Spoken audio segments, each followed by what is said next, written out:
the wind and was broken. The willow bent when it must and survived. Good evening to one and all.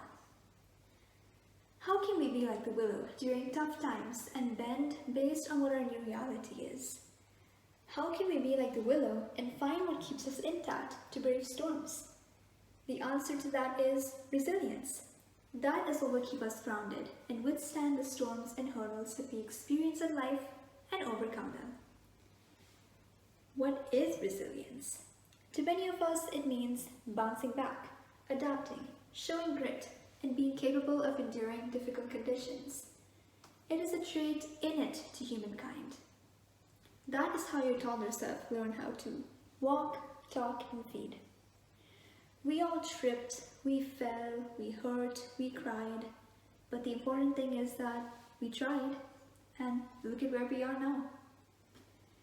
But the seemingly straightforward concept means so much more than this.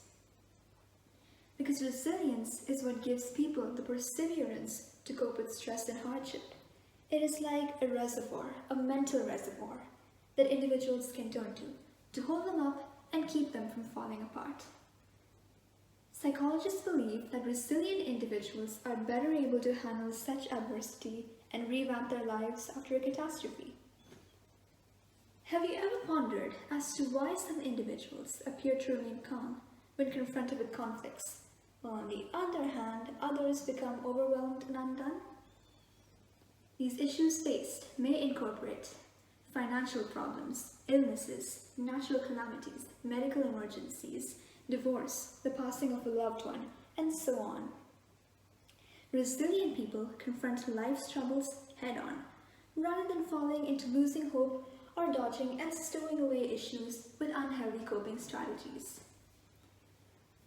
Now, relating back to the quote I said earlier, the oak fought the wind and was broken. The willow bent when it must and survived. Much like how a willow bends to adapt as the winds blow and storms rage, resilient people are also like that. Instead of falling to the ground and giving up when faced by hardships like the oak, resilient people adapt to the situations and face conflicts head-on.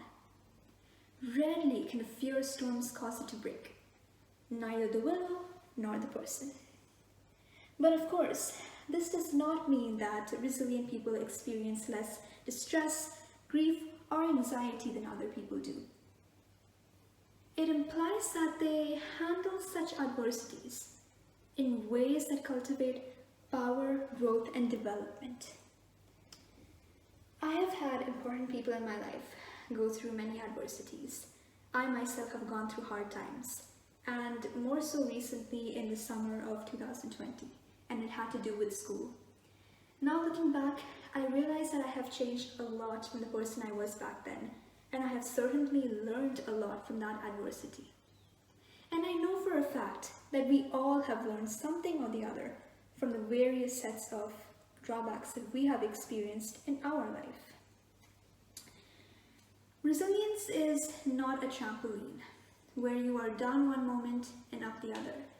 It is more like climbing a mountain without a map, without any direction. It takes time, endurance, and support from the people around you, and you are certain to encounter troubles along the way. But in the long run, you reach the beat and look back at how far you have made it, and you realize that you've emerged from these hardships stronger and better. In fact, the path to resilience is presumably to involve substantial distress. I volunteered at my father's clinic last year amid the COVID-19 pandemic. I helped check the patient's temperatures and helped with front desk duties. Doing so made my days productive, and I was happy to be contributing to the community in some way during those unprecedented times. I interviewed doctors and asked for their views on how the virus outbreak affected the clinic. One of the doctors, a pediatrician, spoke about how COVID-19 resulted in salary cuts, long, strenuous working hours, and risk of exposure to the virus, and how it was a threat to themselves and to their families when they would get home from work. Nevertheless, everyone recovered from these hardships and continued their fight against COVID-19.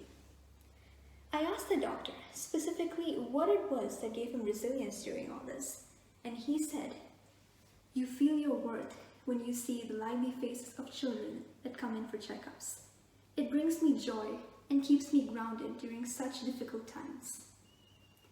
I then came to realize that resilience is incredibly important in the field of healthcare. It is a key attribute to cope with demanding situations for doctors and nurses and the rest of the staff.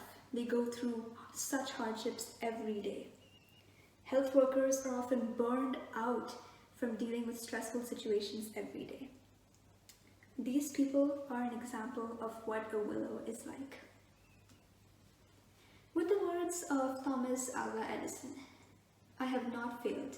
I've just found 10,000 ways that won't work."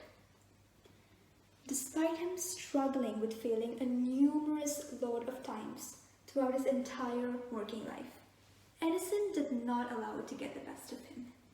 These failures simply showed him that he has just found ways that do not work and needed to keep on trying.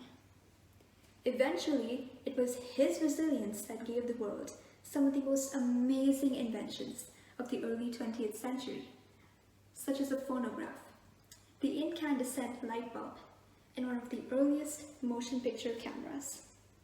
He also created the world's first industrial research laboratory. Come to think about it, it would be really hard to envision what our world would be like if Edison had given up after failing. His story forces us to look at our own lives. Do we possess the resilience that we require to deal with or conquer our difficulties? Or do we let our failures deflect our aspirations? And just think for a moment of the things that we could accomplish if we had the courage to not give up. On that note, I leave you all to decide. Are you the oak or are you the willow? Thank you.